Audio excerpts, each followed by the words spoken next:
In honor of CrowdStrike, what was your biggest work fuck-up?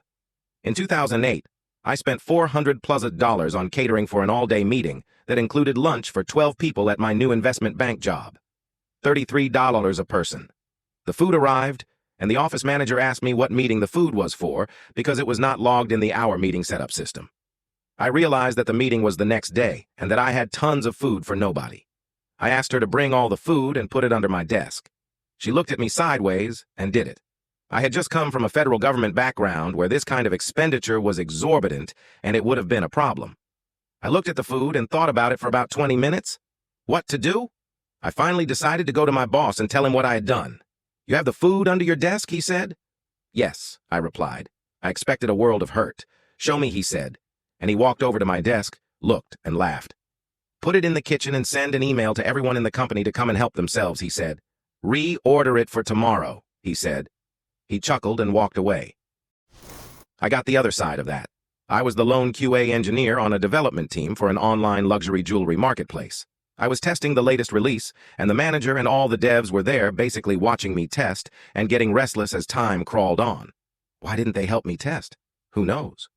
It gets to be past midnight, and my manager is tired of waiting to check off on the release.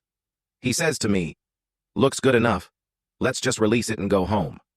I say, "I'm not even close to done, and I haven't even tested any of the payment processing yet."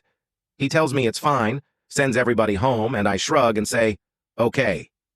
The next day I get to work to find that for the last 7-8 hours, the payment processor was repeating charges until a customer's card would max out. All the people on the jewelry warehousing side knew I was the only QA engineer responsible for the release, and they trickled up to my desk one by one that morning, asking me some flavor of, "What the fuck did you do?" And I had to keep repeating that I wanted to keep testing, but my manager insisted we all go home. He got fired instead of me, but it made me feel like a snitch, and I should have refused to release without completing testing, but I was young and insecure. I cooked $10,000 of PA speakers after I let a hip-hop artist's audio engineer run the system too loudly for an entire show. When my bosses told me it was $10K, I thought they were exaggerating. But months later, I broke my ankle and was put on desk duty.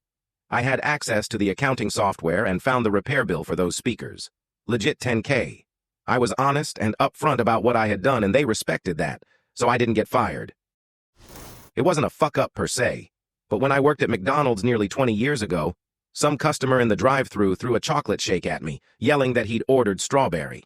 I instinctively caught it and threw it back, hitting him in the face and getting chocolate shake all over the interior of his BMW. If my GM wasn't standing damn near right next to me as it happened, I probably would have been fired.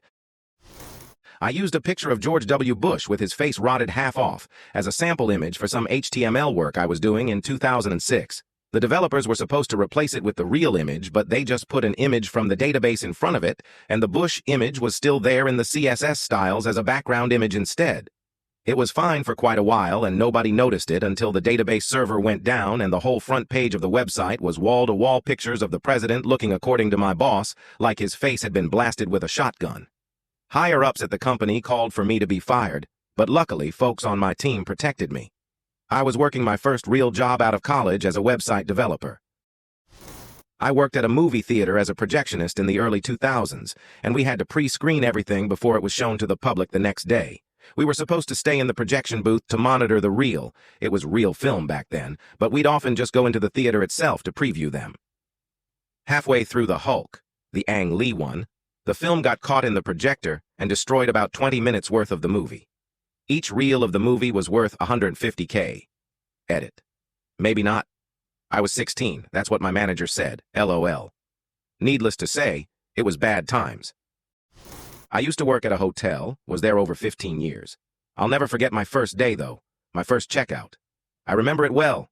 The gentleman's total was $800. I ran his card for $8,000. So the first thing I learned to do there wasn't a checkout. It was how to do a refund. A refund of $700.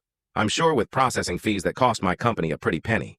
I actually wasn't sure I was going to make it at the beginning, but I actually lasted over 15 years. But my first mistake I never forgot.